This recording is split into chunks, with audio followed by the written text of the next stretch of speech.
welcome everybody to Boswell Book Company's virtual event series. It is day 5,038 of us being in business. And we have many events, but when I say they all pale in comparison to tonight's event, I'm sometimes lying, but I won't tell you when. But tonight, I am not lying, because if we had a Boswell Wall of Fame, it would feature Elinor Lipman. And because she has come, this is literally true, she has come for every book that she's written since 1995, if you let us include the one during COVID that she did virtually. So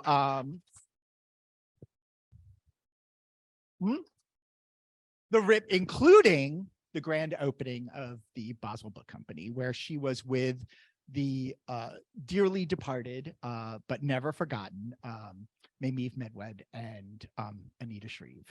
And we might talk about a little more about them later, I think. So she has written 16 books of fiction and nonfiction. I think this didn't include the book of tweets in the list of titles. So that's 14 novels, one book of short stories, which was her very first book, edited by the very famous Stacy Schiff, who is also, if you read a lot of Elinor Lipman, she's often dedicatee, I think you would say, and one book of nonfiction called I Can't Complain. This book has been winning raves, including a wonderful review in the New York Times.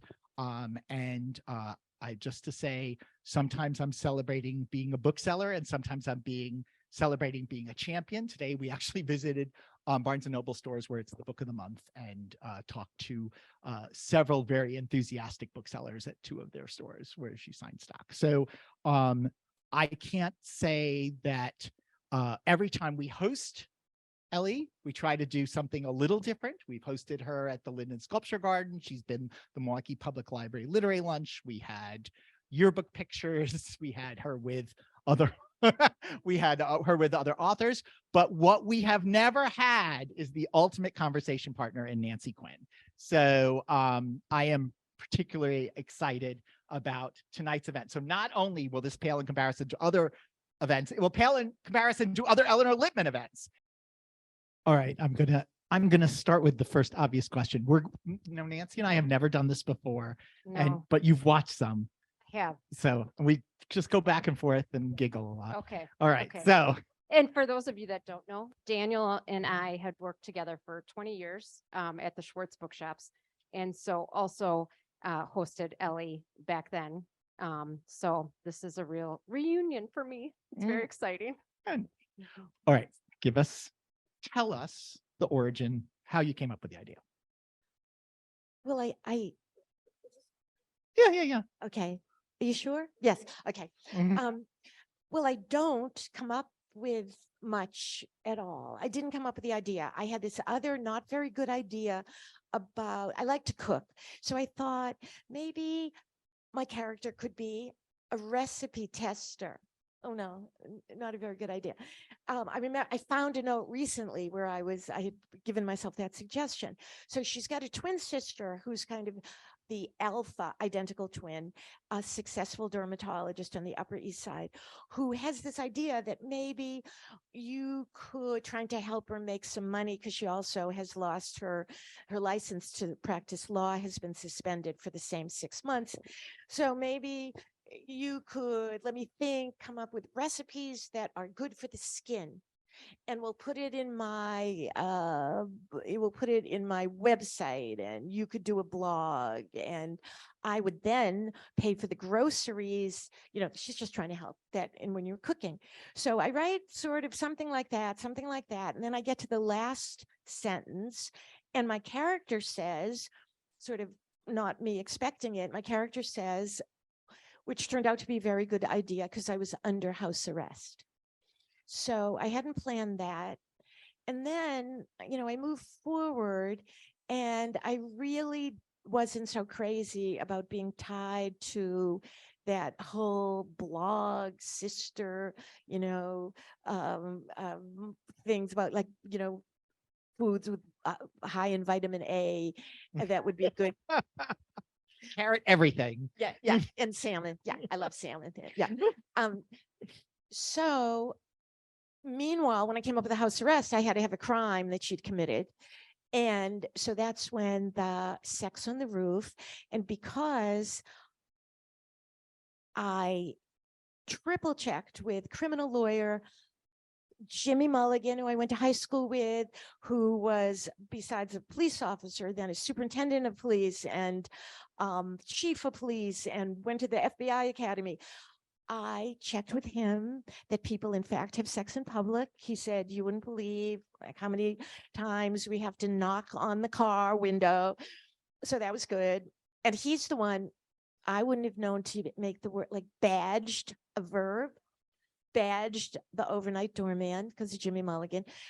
So then I put the sex on the roof first as the first chapter, and then really kind of it was like pulling a thread in fabric to get out a lot of that blog stuff that she was doing for the sister. So it's very minor now, because whenever the sister brings it up, she's quite, opposed to the idea. Just like you. Yes. Just like me. Thank you. Yeah.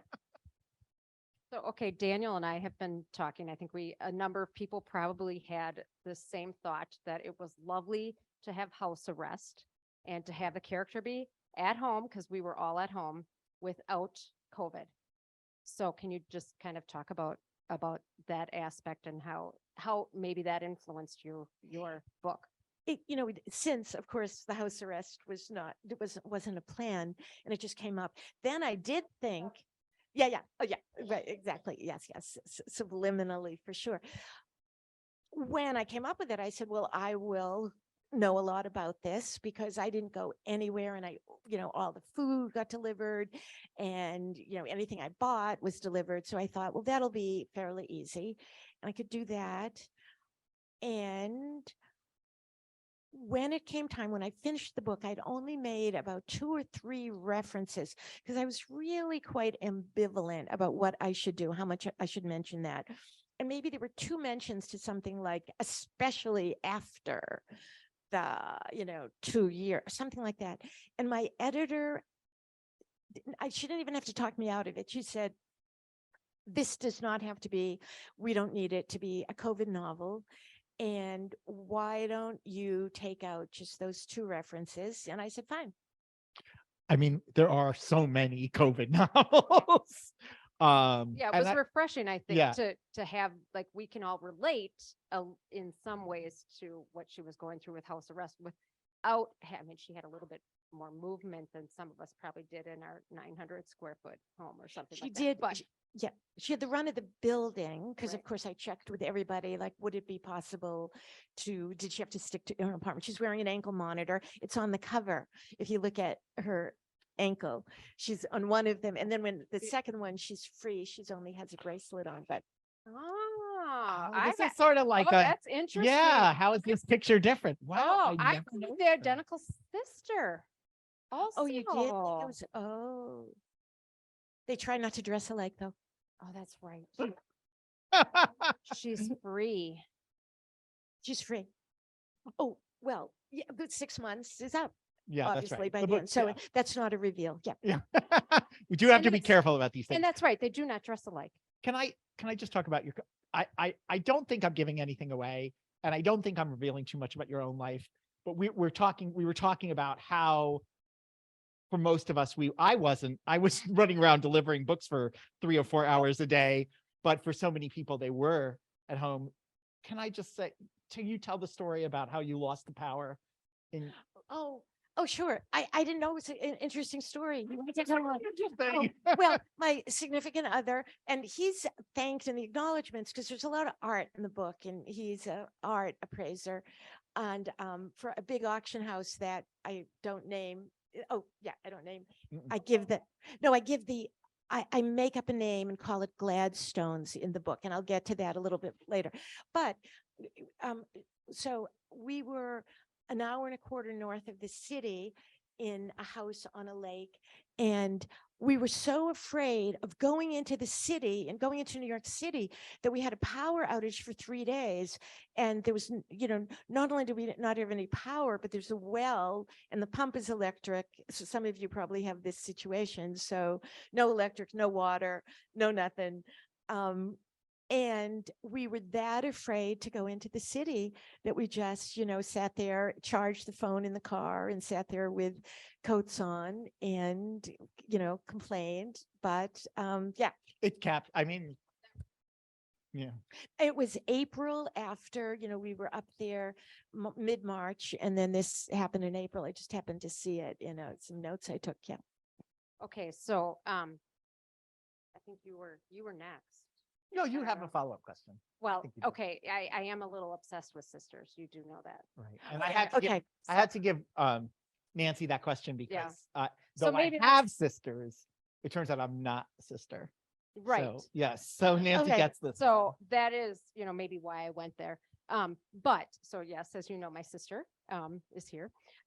So I just wanted to ask you about sisters in your novels. And Well, and why particularly identical twins in this one? I don't know. Oh, I don't know. we had a thought. Oh, go on. Well, we felt like the other sister was out a little bit when, she was in, and Jane has no shame about what she did, obviously, right? That is true. But what we saw that her sister was out and identical a little bit out on the street while Jane was in. That came to me. This is Well, there's interesting. a little bit of passage that the sister's name, because her parents before, when it was still, it's no longer fashionable. Like I went to high school with twins named Jack and Jill. Yes, Jack and Jill Ivy. I hope they're well. And but people don't do that anymore. So there's some talk about how her parents were on the last cusp of that. And it's Jane and Jacqueline, and Jacqueline now goes by Jacqueline.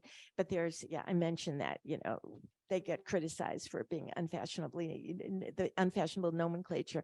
But no, I can't tell You you. didn't. Okay. No, I made some use of it because Jacqueline's boyfriend is sort of thinking that picture is in the New York Post, so they're going to think it's Jacqueline. Right. That's where I'm saying that No, I felt no. no, Okay.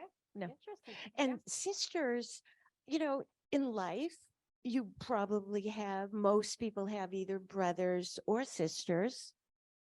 And I Mhm. have a sister. I don't know, on Turpentine Lane? She's got a brother that she's very fond of. Penthouse B. Sisters, Ladies' man. 3 sisters. Mm. But ladies' man was my mother had 4 first cousins, and they all lived together, and 3 were unmarried.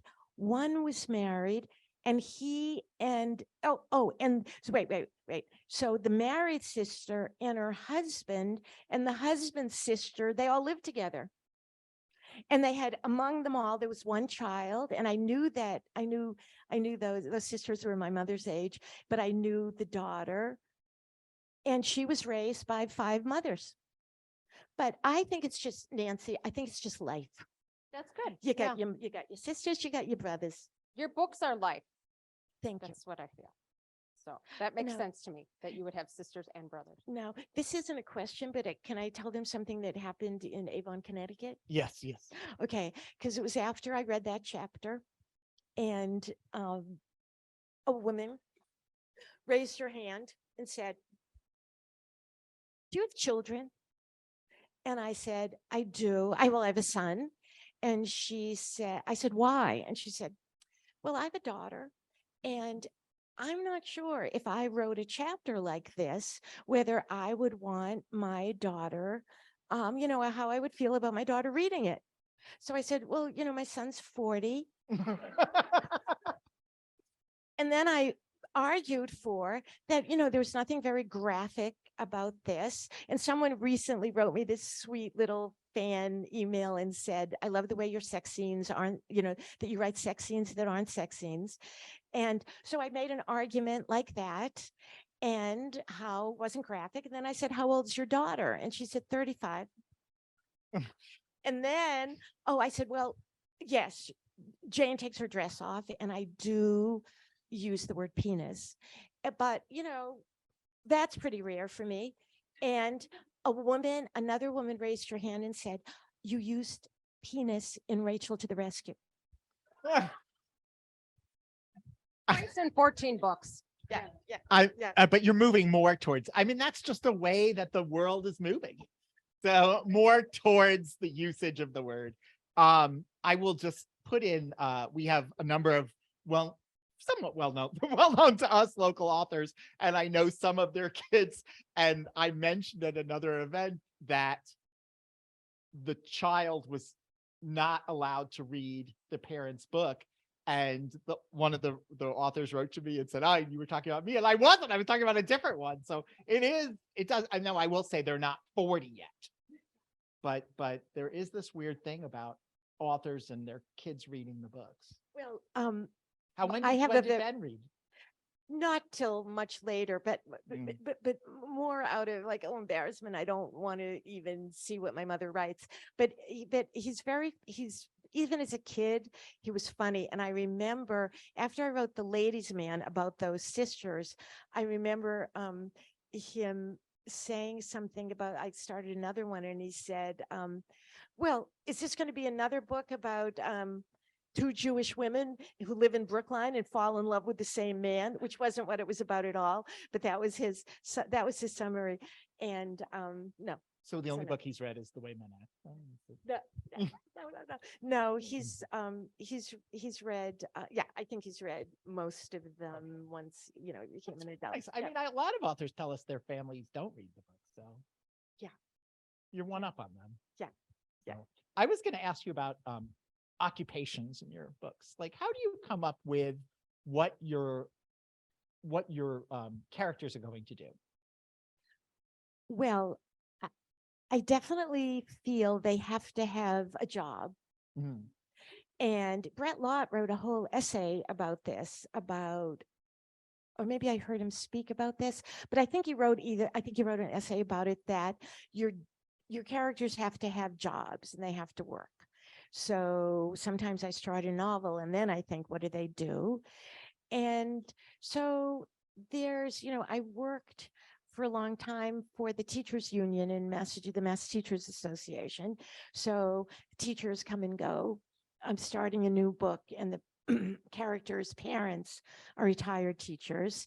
And what else? Lawyers. I watch MSNBC all the time, so I know a lot of law. Mm. Yeah. And what else? Oh, and I at first one time wanted to go to law school. And what else? Doctors. My late husband was a doctor. That helped with the pursuit of Alice Thrift. And a lot of small business folks. Yeah. But I study it. When I did The Way Men Act, she was a florist. So I went around, I was living in Northampton, Massachusetts, and I went around and asked a couple of florists if I could sit in on, just watch them work. And I remember one of them said, no, because they use a lot of sharp instruments. And they might be dangerous. So that, I forget that. And then someone else said I could tell she was unfriendly. And then it turned out she told me that she thought someday she might write a book about it. And then one day I went to this florist shop in Florence, Massachusetts, which is part of Northampton. And I was talking to the owner, and I knew I was in the right place. While he's talking to me, he takes, one of the plastic, it's called a cardette. It's the plastic thing that holds the card. He just he took it and stirred his coffee with it. That's it.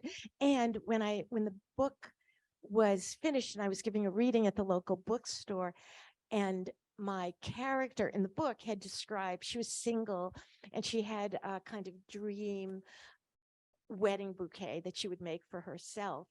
And he made that and brought it to the reading at the Broadside. Oh, well, I one of the things that I don't get to talk about at the events is that I every so often I'll give you like a piece of you should set a book in London. I think I once said. You know, I tried Well, that. Yeah. That was going to be a question about your setting. Yeah. Yeah. You know, I tried that, and it was going to, no, you said England. England. I did say. You said England. Yeah, it could be a And- country village, you know.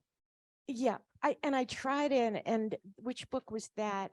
Was before Rachel to the Rescue, and you know, it just was not working. It had, you know, yeah, it was Liverpool.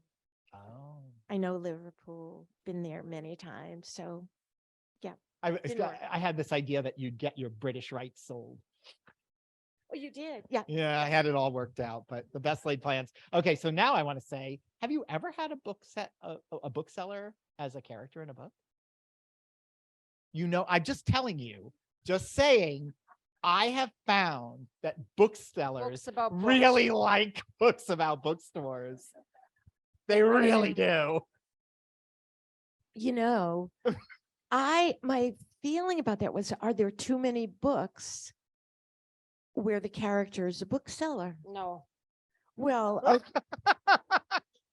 well, this is excellent advice, because I have a 2-book contract, and the one in progress, well, it's only 25 pages so far, but she does estate sales, and that's proving to be fun. But the next one, I think, is going to be a bookseller. Maybe. Oh. I saw your estate sale question recently that you were. Oh, okay. So, question about estate sales, flea markets, a little bit, your last book, Good Riddance, when you were here last, you talked about how your significant other found the yearbook at the flea market. And I was just kind of curious, in this particular book, there are the cookbooks, the antique cookbooks. So where did those come from? They're in your possession, the books that. They are. I can't even travel with them because they're so fragile. One's held together with a rubber band. One belonged to my mother, but it was given to her by the elderly next door neighbor, Mrs. Mowat. And Mrs. Mowat was, she had no children. She and her husband lived next door.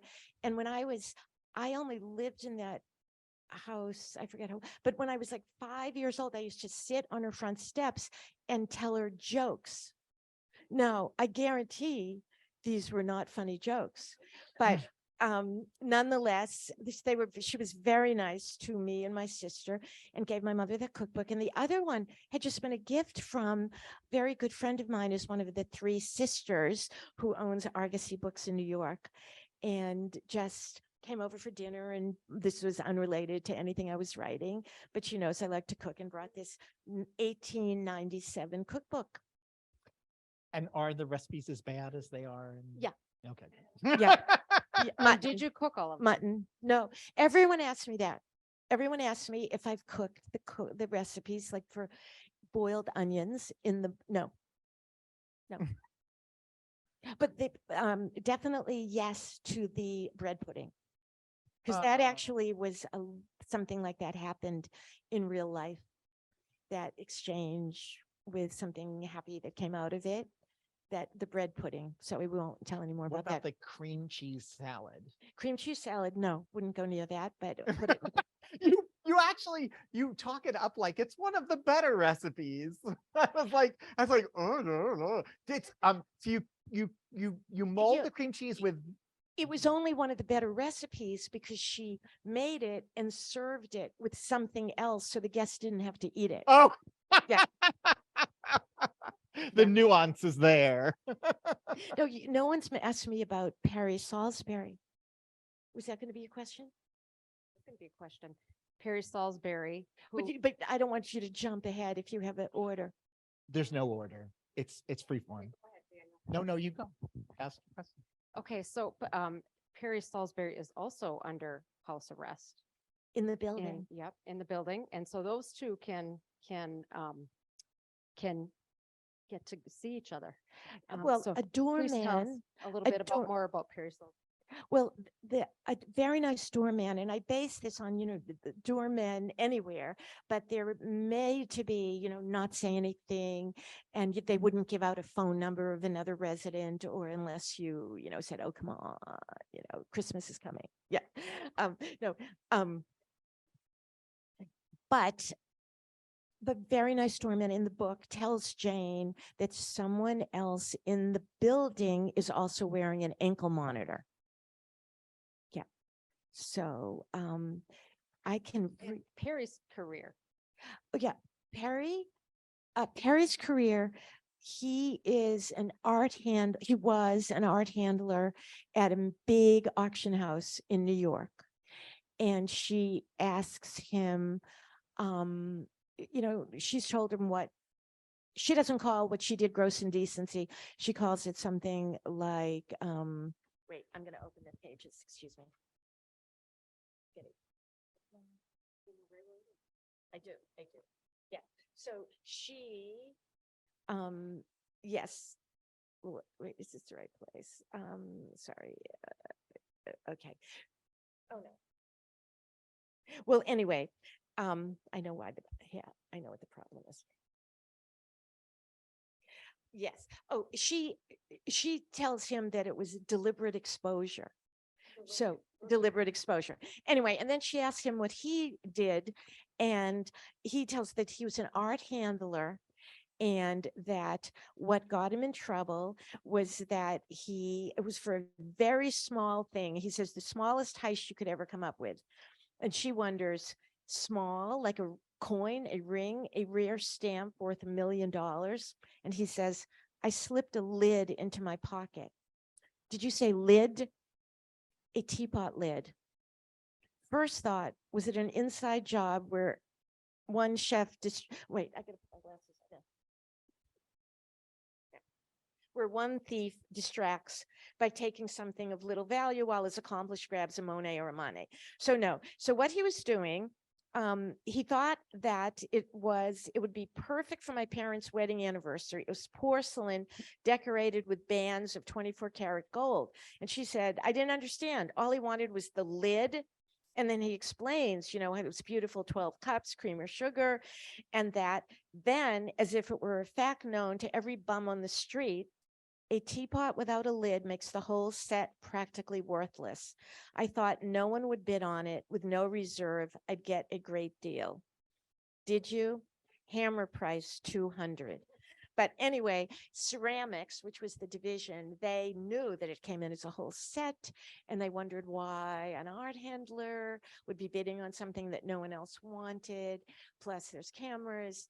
And so he was not, they had a zero tolerance. So he was not only fired, but arrested and sentenced. But, as Jane says, wait, hold on. It is, after all, a Lipman novel. So Jane, at the end of the chapter, Jane says, though I had been an officer of the court, sworn to uphold the law, and remained a person with a strong sense of right and wrong, I was finding many aspects of his case exculpatory and, one could argue before a judge, sweet. Oh, I love that there's an obvious pun there, and you wait like 200 pages to make it. Yeah, the joke. I'm not going to say what it is. People have to read. Wait a second. Okay. Wait, I'm not saying, I can't say it in front of people because I laughed when you'll tell me later. Yeah. Yeah. later. Okay. Behind the I mean, scenes. because there are a bunch. I mean, your wordplay is just. I mean, it's, My inadvertent wordplay, maybe. Yes. I don't know what they're talking about. Yeah. It wasn't. the It was puns done on are fun. purpose. If you have a villain in the book, it's probably Francis Fitzroy. Oh, yeah. So, Francis, who called the police. yeah. Yes. But she has some skeletons in her closet. Yes. And, I thought, I don't outline. So it's like, what next? So Harry learns because of a dinner with her sister, who's always, she's the alpha twin, as I said, and she's always trying to find ways for Jane to make a few bucks. So she hears that Perry orders his food in every night. That's a lot of money. And that he says, she says, what about, maybe you could cook dinner for him. And Jane is opposed to this idea, but they end up sort of drawing up a contract, and she's bringing him dinner Monday, Wednesday, Friday. But the understanding is it's not a dinner party. She just drops the food off, and that should be all. And then Yes. So, But as I said before, it's a Lipman novel. So yeah. so there is more. Yes, yes, yes. There is, I've noticed as you're mostly suburban and small town books have moved urban and New York City, that, they're still very similar in tone and things, but there are aspects of the books that probably weren't in the early ones. And one of them is sort of like, there is this sort of apartment envy, and that runs through an obsession with real estate. Which of course is, I, as much as anybody who watches HGTV can appreciate. Would you, do you do some scoping out in New York of various places that might make good, No, yeah. I don't. I did for The Family Man, where I needed really the adoptive dad who's been reunited with he had been married at a certain point to this woman's mother, and they're reunited, lost contact. He wasn't allowed to see her. But where he was living on, I believe it was West 75th. I did go there and decide which one was his, because I needed a masonette. I needed there to be the sort of pretty base entry to a basement apartment. But no, and in this book, it was almost by necessity. They're living in New York. I couldn't ignore the fact that she lived in an apartment, Perry lived in an apartment, the woman who called the police lived in an apartment. So it was slightly better apartment. Yeah. Yeah. It was a penthouse apartment with her own terrace, not just, but it's my building in real life that there. And when it said in the book that it was the newest and proudest amenity, it really was the newest and proudest amenity. And people at 3 other readings, someone raised their hand and said, what do the people in your building say about this? And I said, well, that's like saying everyone in the building has read this book and thank you very much. But no, the next day I got an email from someone in my building who said, I don't know if you know this, but George and I, one of our first visits to the roof, we saw somebody, but they were doing it under a blanket and we just slipped away quietly. But I thought, well, now I have one answer.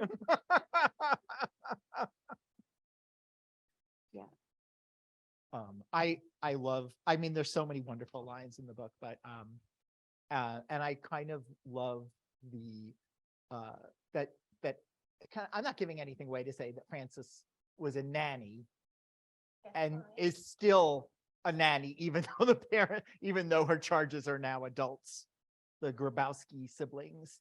How did you come up with them? And did they just, so these things just like, I don't know what you, obviously some people ask, are you a pantser or a plant? If any of you ask that question, I just want you to know she's a pantser. So, right? You're not planning this stuff out, right? You're just no. I've never, and part of it is laziness. When people tell me they outline the book, I'm thinking it must take months and months to sit down and plan the book. And then there's the famous phrase by Bernard Malamud where he says, not these exact words, but no surprise for the author, no surprise for the reader. And so it's more laziness. So every day, like this is an example in the book. I just thought I should maybe say this. It gives an example of the way it works. So I'm working on this new book, and the woman who owned the estate sales, her parents have retired to Buzzards Bay on the Cape Cod. But she's still living in their house because it's really all she can afford, even though they've moved away. So I'm thinking, it's a house and she's a single woman. She should probably take in a boarder. And for some reason, I thought of it as a boarder, not a roommate. And then I thought, well, who should it be? Should it be, a woman? And then I thought, well, then it might be kind of girlfriendy. And this book was so sisterly girlfriendy. And I've done that before many times. And I don't want a young man because then people will think he's got a big, romantic comedy RC on his sweatshirt. As soon as so then I thought, I know, I will make him someone who worked with her father, was a fellow math teacher, now retired. Should I make him divorced? No, I'll make him widowed. I got experience with that. I'll do that.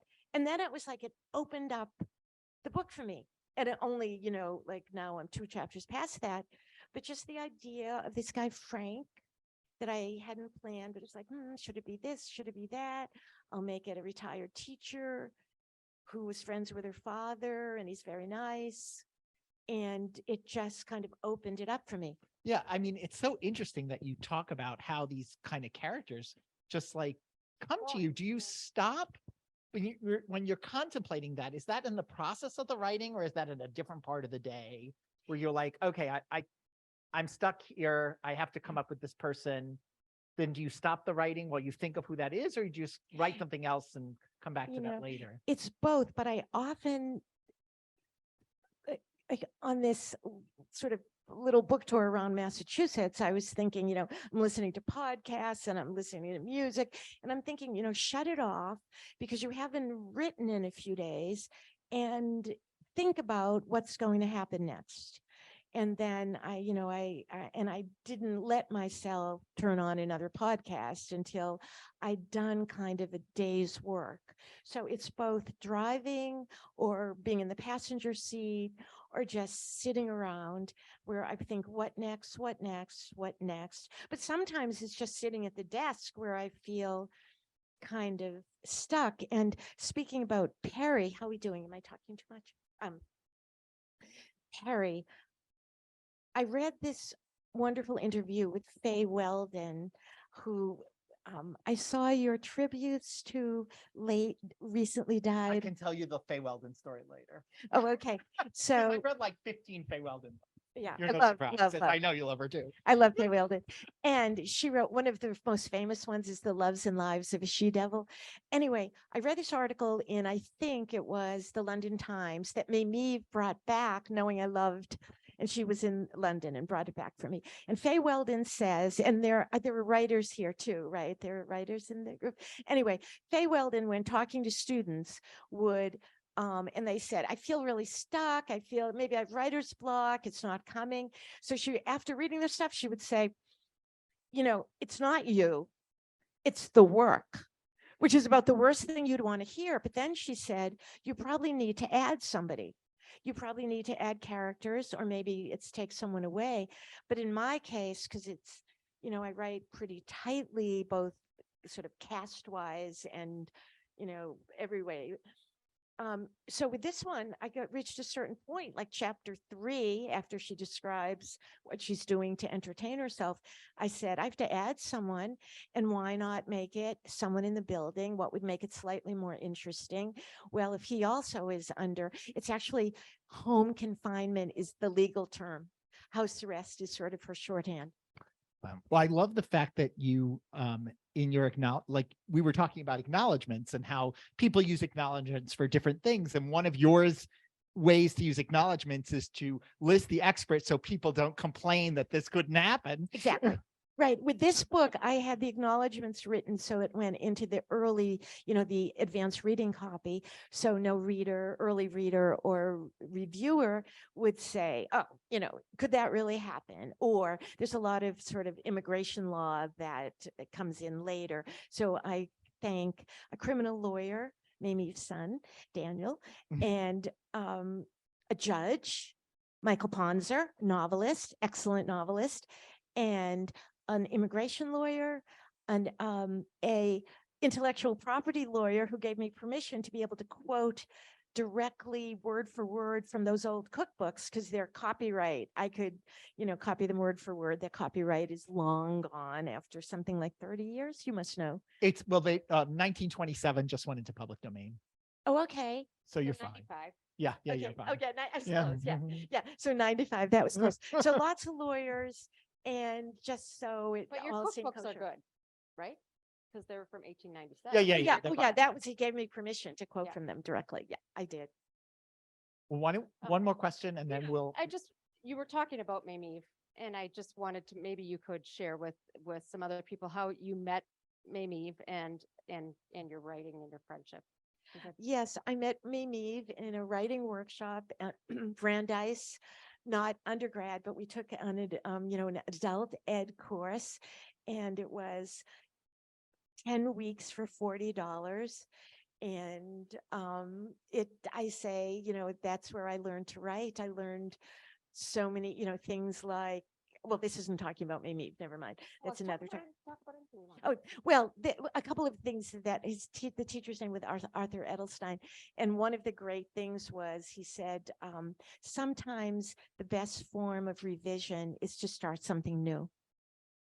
And that's like been a valuable thing. And another thing he always used to say is prepare to write badly. And to me, that means if I sit down and I don't feel like it, but I want to do my 500 words a day, then just, start with some sentence. But what made you decide to go take this class? Because you had been doing other work before then. And Right, yeah. right. I had been, writing for the Teachers Union, their magazine and newspaper. And I just started to sort of think of things that I knew about people that might possibly work in short stories. And then this brochure came. I lived one town over in Newton from Waltham, and it was a very unintimidating course description. It said, no experience needed, fiction, beginning fiction, and we'd start with exercises. And I thought, I don't know if I can write fiction, but this is what I did anyway all day, write stuff. So I could probably do exercises. So I almost chickened out the first night, but I paid $40 for this. And then after the first class, where people seemed advanced, some of them were talking, they had stories, they had novels. And I thought, this isn't right. So I went up to the teacher and I said, thank you. This was really nice, but I don't think this is right for me. And he said, oh, come on, it'll be fun. And he said, either he gave me the exercise then or he'd already given it to the class. And I see that as one of those moments in life, two roads diverge, that I just said, okay. And I went back and kept writing and started with stories. oh, cool. Would you recommend, before we're going to ask some questions, get the audience to ask some questions, which we'll repeat. We want to recommend 2 or 3 books maybe that you're like. Sure. Right now, the book I'm reading right now is Tracy Flick Can't Win by Tom Perrotta, which is a follow-up to Election, one of my favorite books and favorite movies. And, I actually have a list because I get asked and I can't remember. I like preparation for this. Yes. Well, of course, we mentioned Stacy Schiff, the revolutionary, her wonderful biography about Samuel Adams, and Margaret Sullivan's book, Newsroom Confidential, a memoir about being in the public.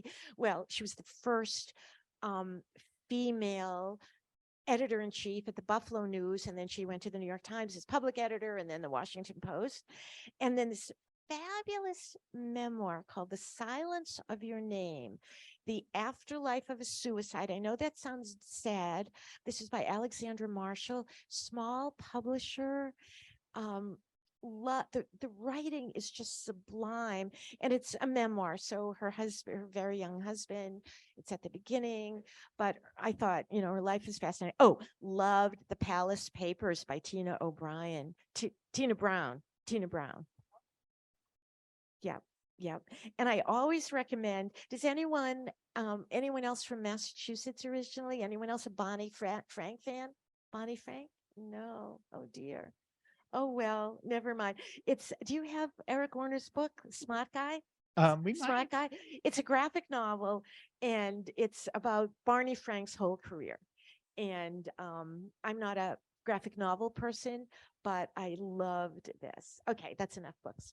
All right, let's do. Does anyone have any questions in the audience? And it's okay if you don't. Let me repeat for because I don't think they'll hear in the on Oh, the yes. recording. Okay, that was So nice just about it. I'm gonna do it quick. Audience member, very enthusiastic about no shame. Yes, no shame. Comment. Well, when this lovely woman told me that, I said, "Did you read the New York Times review?" And she said, "No." The New York Times is all about, it's a lovely review, but it makes it sound like it's this feminist book. It makes it sound like every other book with sex in it did like slut shaming.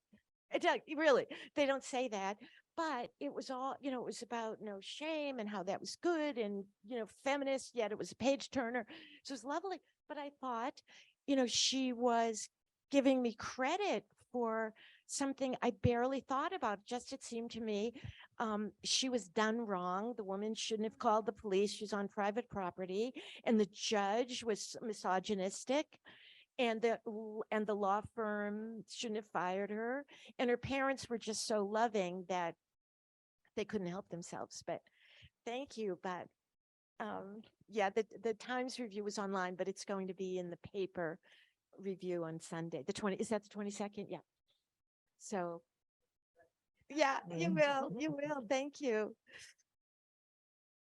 Hmm?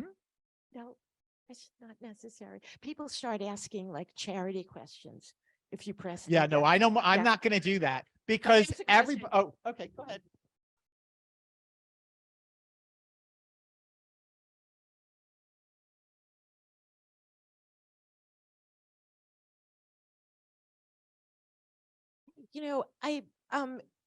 I still write essays. I've had a couple of essays.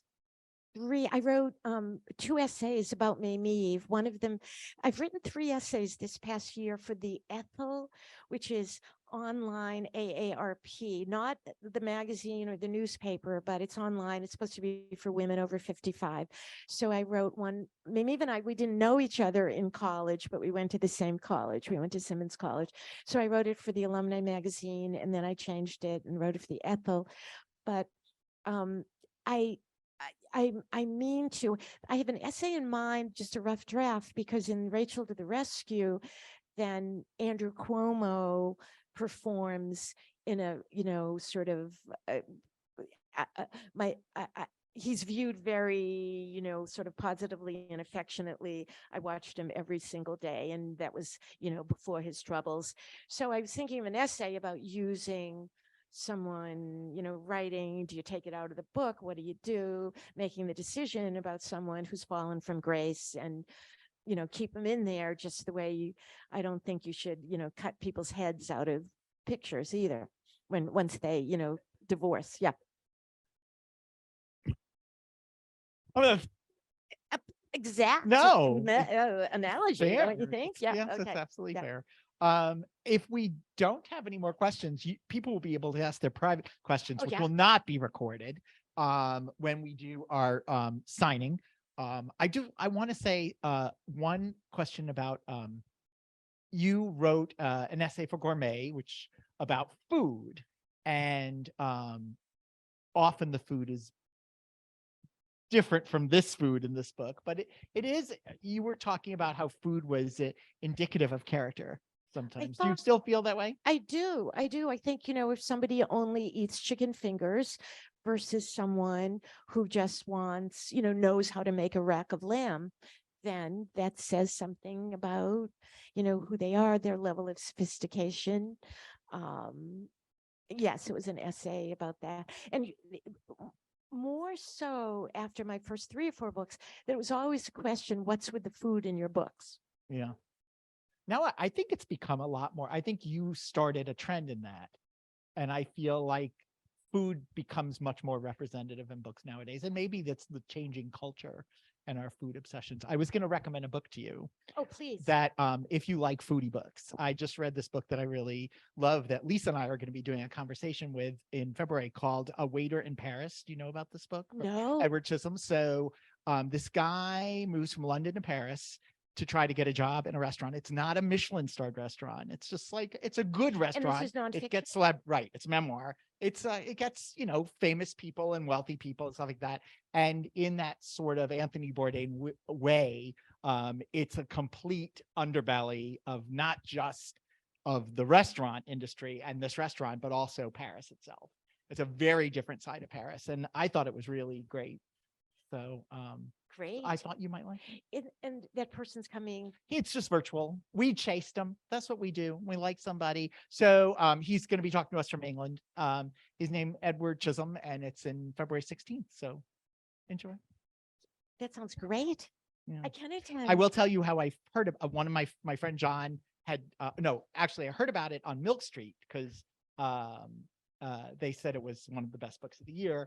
And then I was telling my friend John about it, and he said, "Oh, I bought that book in Paris." So he gave me his copy. So that's how I got to read it. So so I'm always up for recommendations. So we will make sure that everybody gets your recommendations too after the event when we send out the email with the link to this program. Okay, great. So great. thank you, Nancy. We'll see you tomorrow for the Schlitz Audubon virtual event and another one on February 10th. And we will hopefully see you with your next book if we're lucky. Of course, of course, of course. And we will hopefully see you again as well, because we wouldn't have a bookstore without you. So thank you for coming.